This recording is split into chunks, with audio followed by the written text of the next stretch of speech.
back to Indianomics. I've been speaking with Shyam Srinivasan, the Managing Director of Federal Bank, Sharat Sharma, the Managing Director of State Bank of Mysore, and A.K. Purwar, the former Chairman of State Bank of India, about whether the advent of payment banks and small banks will perhaps bowl out some of the mid-cap players at this point in time. Mr. Sharma, how do you see the challenge on the current and savings account front? Do you think that a substantial amount could go to the payment banks and therefore the entire industry will probably have to operate with much less CASA advantage? Yes and no. To give you an example, if you look at, there have been a couple of, by and large, the banking sector is operating on a 4% savings bank interest rate. And there are a couple of private banks who were offering it in the 6%, 7% range. But I have maintained my CASA percentage in the last 3 to 5 years at a fairly stable 33, 35%. Now, looking at that and the fact that the payment banks will be allowed to take a maximum deposit of 1 lakh in a territory where there are other existing banking players available with an amount of goodwill. As Mr. Shyam was saying, yes, so the goodwill factor which is there in those existing players, the pricing advantage, especially in a rural, in a semi-urban or an urban area, would not be to, the pull would not be to that extent that it will create a dent in my growth. But yes, that is not to say that the challenge is not there. And if you look at it, you said, the advantage which these payment banks offer is the M-wallet and other things. Now, if you look at the existing banking players, they are also moving very fast. If you look at the public sector banking space led by State Bank of India and the SDFC and the ICICI Bank, all of them have launched their products.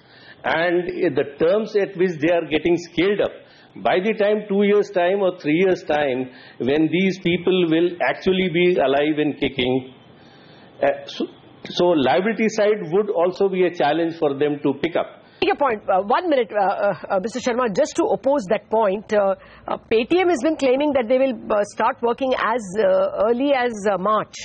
My sense is if they come in March, I don't think Idea and Airtel are going to take beyond September to come. So we are talking about a competition within 1 year, and this is the time they have money to burn. Okay, they are backed by private equity or by very large conglomerates. So at least initially, you cannot rule out a savings rate, something akin to Kotak and Yes.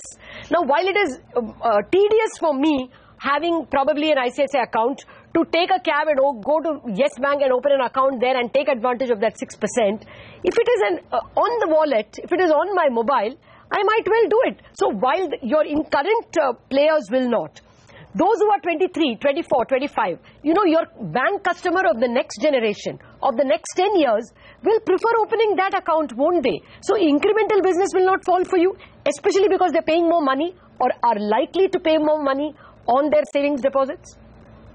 But you also have to accept the fact that a similar lookalike product will be available with the existing banks also.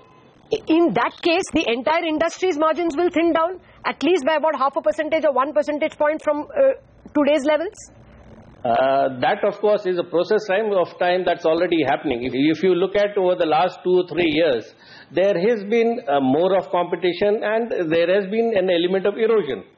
So, and you're talking of the deep pockets which these promoters have. The existing players also will be saving this thing and will be putting their best in to retain that. And if that was not the case, why should Reliance team up with State Bank of India, or why would the telecom companies team up with the private sector banks? See, if you look at it... So those who have not teamed up, now what happens to Corporation Bank? What happens to Dena Bank? Okay, let me put that to a neutral party. Seemingly neutral now, Mr. Purwar. Not that neutral. What happens really to the mid-cap public sector banks? I mean, the private sector banks, Shyam enables us to open a Federal Bank account in 6 minutes or even 4 minutes. You can take a selfie and, fill your Aadhaar through the net itself. But, I mean, I've not seen that many moves from the public sector banks. Okay. State Bank family is different. But what about the rest? Will they survive? Let me look at it a little differently. The economy is growing today at around 6.5%, 7.5%. If present government has its way, perhaps it will go at 8%, 8.5%. The impact will be that the size of the economy will double in the next 5 to 6 years' time. And therefore, what will happen, that whatever we are seeing today, all this will scale up very fastly. RBI governor has issued these licenses, aiming that whatever extra growth, whatever growth is going to be in the market, gets properly tapped. Therefore, in the short run, medium term, yes, there is going to be a huge stiff competition. But there are a lot of inefficiencies in the mid-banking segment. Those banks who have not upgraded their technology, those banks who have not trained up their staff properly, those banks who have not brought out products which are friendly to customers, those banks who do not have proper service to the customers in place, all these banks will face a lot of heat, not only on deposit side, but also on asset side. So, I would say that next 1 to 1.5, 2 years, we are going to witness huge amount of interesting development in the Indian banking space. Okay. Well, Shyam, we are running out of time. Last 2 minutes to you and Mr. Sharma. How do you see life for yourself? What is the new normal? Lower margins or more opportunities? See, Lata, since you've ventured to look at this as a sort of an inflection point and the industry dynamics will change, in 2-3 years there could be some churn, but in the very long run, and I'm making a very courageous forward-looking statement, you must remember they are also be governed by their requirements to deliver quality and high sustainable profitability. And the same Lata will ask them 3 years from now why quarterly numbers have not come up. Yes. So you're going to have a situation where the honeymoon period of ability to burn somebody's money will disappear. Just like the Flipkarts of the world today are required to start showing profitability. So I don't think this is going to change. Yes, there may be a point in time some dip will be there. Like Mr. Purwar pointed out, there is a certain degree of inefficiencies that have to be corrected. I'm reminded of that line I read recently. Digital at the core and human at the fore. And I think that's where banks like us will be able to qualify materially. Well, that's well put, I must say. Sharad Sharma, last thoughts. Yeah, as Mr. Purwar was saying, the size of the pie is definitely going to increase if we go up to a growth rate of, say, from 5%, 6% to 7.5%, 8%.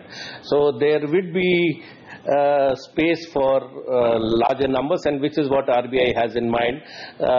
Also the point that these Jan Dhan accounts have unleashed a lot of potential, and those will need to be serviced.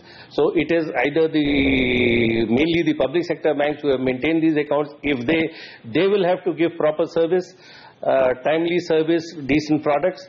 And I think in terms of the product space, as you said, the mid-sized banks, public sector banks could be an issue. If we are looking at a 3-year space or whatever, maybe some element of consolidation may also happen in the public sector banking space. And at that stage, yes, those who are there will have to definitely give a much better level of service and tech products to actually meet the challenge. Okay. And I'm sure that would happen. Okay, Mr. Purwar, last word for you. And my question to you is, are we going to see a spate of M&As? You know, in the last 15 years that I have covered banking, I think I must have covered 5 M&As. What recent was ING Vysya, Bank of Rajasthan, Centurion, then that Sangli and United Western small banks. But now will we see a lot of, big fish eating small fish, and not so big fish also eating others up? You see, consolidation in the banking industry is a normal process. Inefficient ones have to be eliminated and have to be absorbed by the more efficient one. But I take this opportunity to flag one issue. a very large sector of Indian economy. So, for example, more than 50% Indian economy is contributed by services sector. And services sector, the banking facility to the services sector are negligible. And perhaps these small banks which come up, I hope that some banks try to specialize on these emerging growth areas. Mr. Purwar, we have to leave it at that. Thank you very much, Shyam, Sharad and Mr. Purwar. The key takeaways from my panelists. One, let us not worry too much about the disruption of the payment banks, because payments itself may change because of national payments systems coming up. Two, the disruption, if any, will be for the next 2 years, maybe. Afterwards, even the payment bank guys will have to show profits, so things should settle down. Three, financial deepening is what Mr. Purwar expects, that services sector, which is not being lent to, will perhaps see more loans flowing because of the new guys in the system.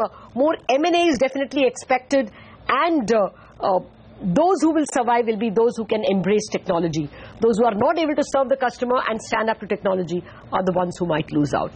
That's the lessons from my guests. Thanks for watching this edition of Indianomics.